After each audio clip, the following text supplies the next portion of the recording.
Yo, what up, what up? It's me again, Mike Carter, Mike Card TV, coming right back at you today. We about to do Wild Out Wednesday. Yes, Wild Out Wednesday, okay? We about to get into your husband is cheating on us. People, if you have not got into the channel, please get into it. Hit that little red subscribe button. Also, hit that bell so you can know whenever I'm coming on with a new video.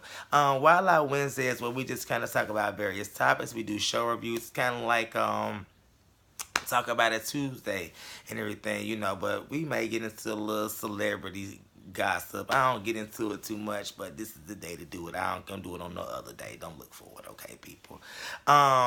So anywho, we talking about your husband is cheating on us, and I talked about this last week. This is the little chitlin circuit play that JD is putting on, and he has some pretty top dog people in here. Genuine, the singer, and Deatra Hit. She's claims to be the proclaimed Beyonce of the chitlin circuit and everything. She's played in all the big plays and everything. You got Leah and Tandy and and some understudies. So you got some people in here. They got some clout. They've been in some top shit. Whatever. We picked back up off from the last episode and everything. And if you didn't know, Kristen had pretty much had a meeting with JD and was basically saying how, Leah was upset. I mean, not Leah, but Deatra was upset because she didn't have that much of a role. So Deatra pretty much confronts Kristen in the dang on room and was like, why did you feel like you needed to go to JD and bring up some controversy and even talk to him about that situation? I'm a big girl and I can do my own thing or whatever. Don't you come for the queen. I'm Beyonce of the chitlin circuit and you just need to sit down somewhere. You ain't older than my dang on bra. And so I'm like, okay, Kristen kind of taken aback a little bit, and Kristen, she's kind of a interesting character because you can tell that she's kind of like the oddball out with this whole cast. I mean, I don't even really know kind of why she's there. She really could have been left out, but what I feel is though JD had an obligation to her for whatever reason, and so that's why she is back. That's what I feel.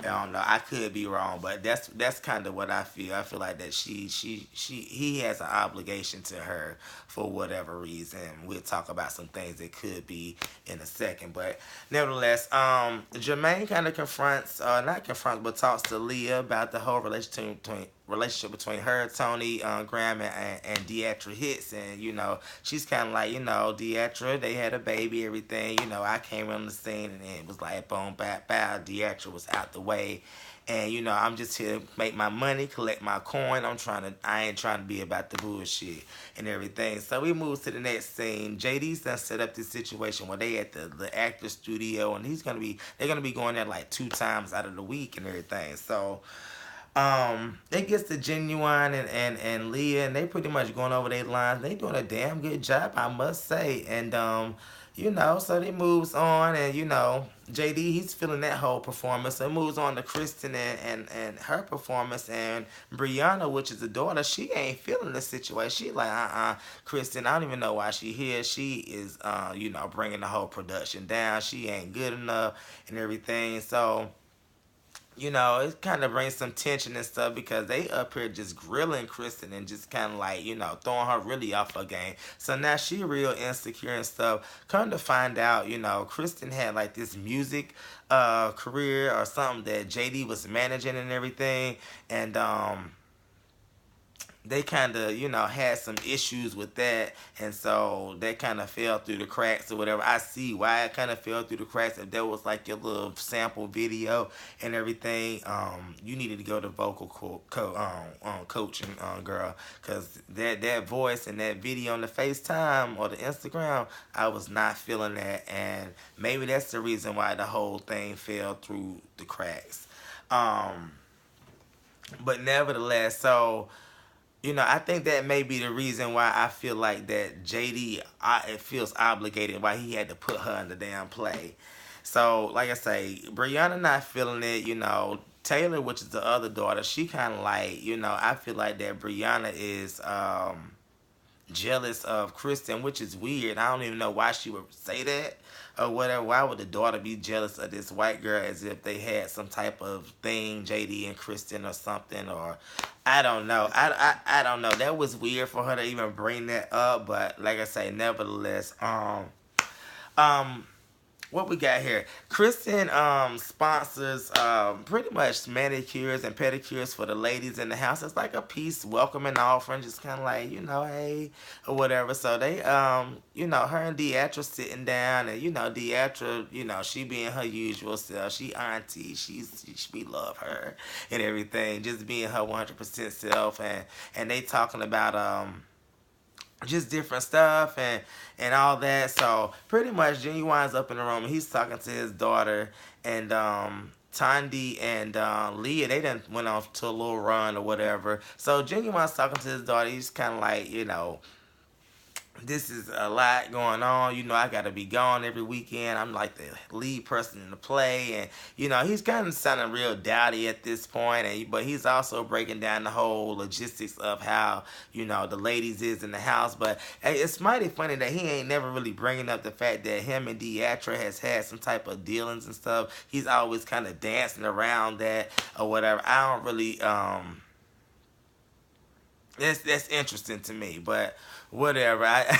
It's like he claiming the other ones, but he dancing around the fact that him and Deatra done got in the bed, allegedly what she's saying, and so nevertheless, the Tandy and Leah come back, and Kristen welcomes them to dang on manicure pedicures. They sitting down, and they talking about Genuine, and they like, I want to know what the pony look like. So one girl's like, we'll Google it. So they Googles it and everything, and they like, oh my god, oh what I'm saying, that ain't a pony, that's a horse. And I'm like, girl, come on now, it's just dangling. Like, for real, sit down.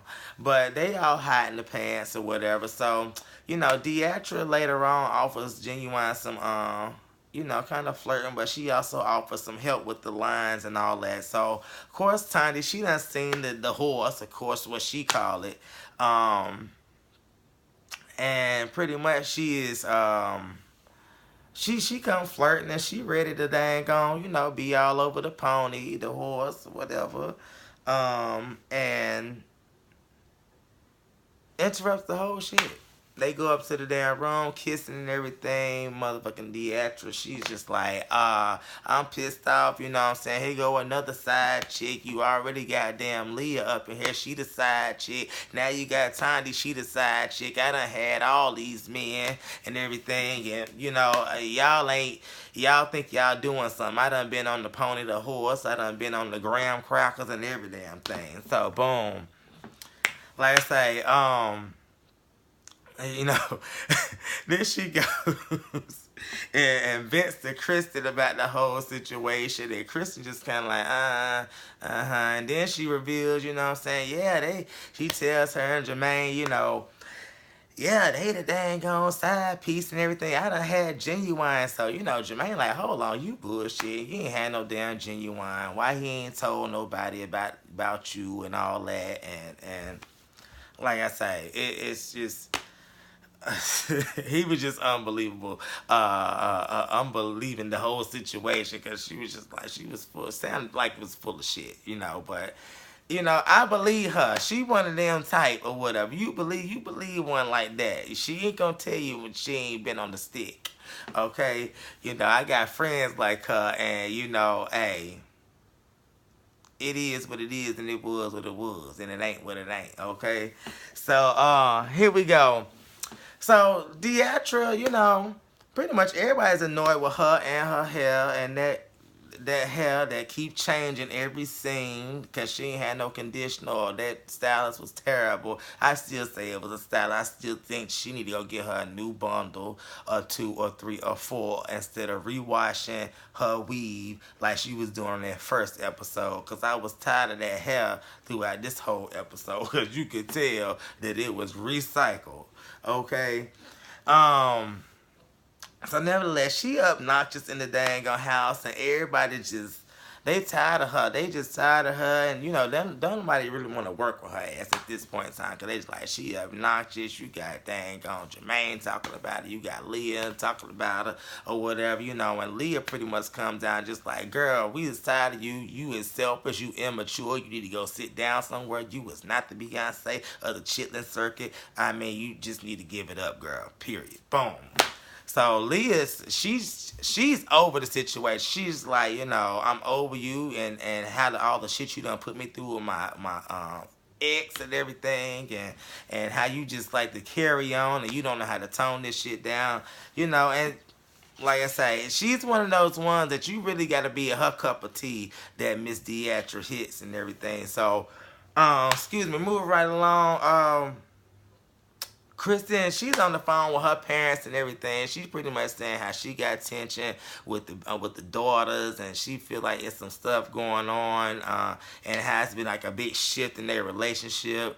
So, the parents like, just work through it or whatever. It's gonna be all right. They gets back to the stage and everything. Genuine messing up on his lines again.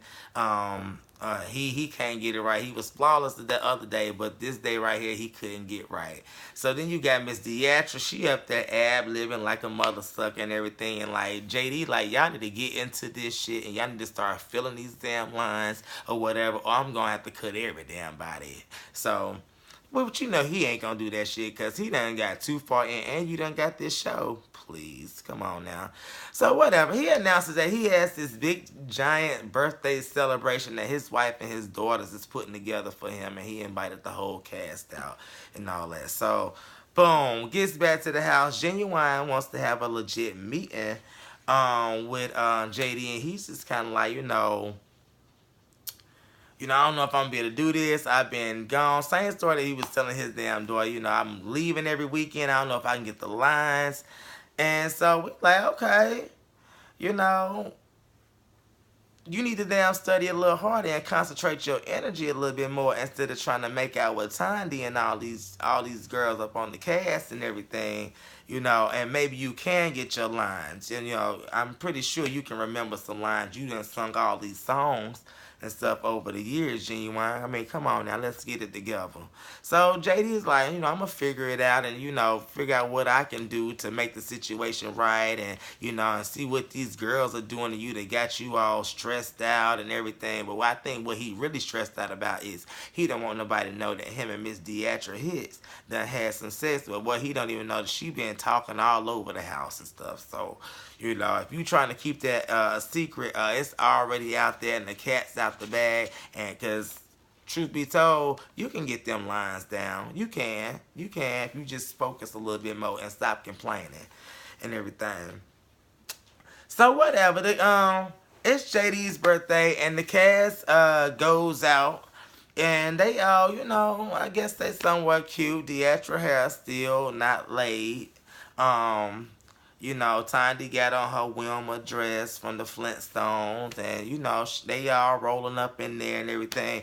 Gets in the dang on party, and it's crickets everywhere. I'm talking about, you could hear a pin drop up in that sucker. That's how dead all them people is, and it almost look like paid actors or whatever. But I want to say it was kind of like the people that they just kind of look at you, you know what I'm saying? Like church folk, some church folk, how they kind of look at you and they kind of like, who are y'all or whatever. So the cast had to come in and get the party started. So they like, okay, y'all dead boots. Let's go over here to the bar. Let's turn all the way up. So they over there like, hey, they turned the hell up. So we like, okay, you know what I'm saying? So Tiny feels like she's the party starter to get the party started. Ain't nobody having it. They looking at her half crazy like, girl, if you don't go sit down somewhere. And them people was not turned up. But I'm like I say, JD's boring. So what did you expect? You thought that he was going to have a lit crowd of people? Like, no. You weren't going to have no lit crowd of people. He's kind of dead himself as far as personality-wise. So, nevertheless, what else happened? So, he starts to invite the girls up and everything, and the girls is supposed to be singing like Leah and Miss Deatra and all that. So he invites Leah. She does a pretty decent job and everything. Then it's time for Miss Deatra to get up there. Now, meanwhile, in the background, you got Brianna. She's up here pissed off, fussing, like, I need to go confront this Kristen girl, whatever, and all that. So they gets into this little thing, while Deatra's transitioning up on stage, and so she over there confronting Kristen at the bar like some old love and hip hop stuff or whatever, trying to have her moment. And I'm like, this was not the time and place for you to dang on do this at your dad's birthday party. It was real out of place, and you really pulled some type of love and hip hop, Real Housewives of Atlanta type of move, especially whenever these people live in the same house and you have full access to these people. That was not the time and place for you to pull that stump. So, of course, this is going on in the background. Damn, Miss Deatra, she's singing. Oh, what's going on over there, Kristen? That shit was funny. That shit was funny as hell. She damn sung that song and was sounding all off key, but she threw the damn drama in the middle of her damn song. Shit. That's why we love you, Miss Deatra, right there. So yeah, that's happening over there, and pretty much JD is you know, he's trying to diffuse the whole situation and all that, and like I say, all this meanwhile, you got dang on Brianna like, Kristen, you don't belong here. I don't even know why you here. You was just an extra add-on. We could dispose of you at any given moment. It ended up being a big old mess and everything, and like I say, JD's like, everybody calm down, calm down. He finally gets to announce the whole play and stuff and how it's happening. And so they get back to the house, and Kristen, she feels like, she feels betrayed, and she just feels like that people are coming for her. And she's talking to Deatra in the room, and then of course Deatra, she has to play victim herself. She's like, oh, you, they've been coming at me. They've been saying you ain't being the Beyonce of the chitlin circuit and everything. So, like I say, Miss Deatra, we love you because your ass know how to spin that shit back on your ass and everything. And like I say, you need to pull your shit together, girl, because the cast members, they ain't having you, and Kristen's just like, I'm tired of your ass always making it about you. It ain't about you at this moment. It's about me and everything. And Leah, they all hear her going off upstairs about how it's all about her. So Leah decides she wants to bring herself upstairs and come in the room, and Deatra say, boom, slows her down. Slap that damn door in her motherfucking face. That shit was funny as hell. So at this point, Leah on level 1,000 at this point. She's like, oh, hell no. Deatra keeps slamming that door in her damn face. When I tell you, I was sitting there rolling at that whole scene because it was just funny. Just how that last little 5-7 minutes was everything of the episode because it had me rolling like a motherfucker. So yeah. So boom, next episode, pretty much everybody just like, we over this thing on Deatra girl and everything. Like I say, this whole series is gonna be interesting as far as how this whole thing plays itself out with your husband is cheating on us. I do think that it's good. I don't know how many episodes it's going to be. I think it's only like 45 days to the play, whatever. Hopefully they get to play and actually play it on screen for us, since we following them throughout the whole season, but I doubt it. But like I say, it's an interesting situation. We're going to stay tuned to them. Next week, we're going to talk about them a little bit more, because I'm actually entertained by this whole cast. I see Genuine trying to get the hell up out of Dodge, and he's like, I'm over it. So we're going to see, do he quit the play next week, and how Jermaine shading out Deatra and her hair and stuff and all that. So, yeah. Like I say, this is Wild Out Wednesday with Mike. Yes, Wild Out Wednesday with Mike. Ow, pow. And I hope you all have a great day. We're going to talk about some more stuff today. We're going to get into Black Ink Crew later on this evening. And hope you all have a great day. I love you all. Love you all. Take care of yourself. And remember to subscribe to the channel if you have not already. All right. Love you all. Bye.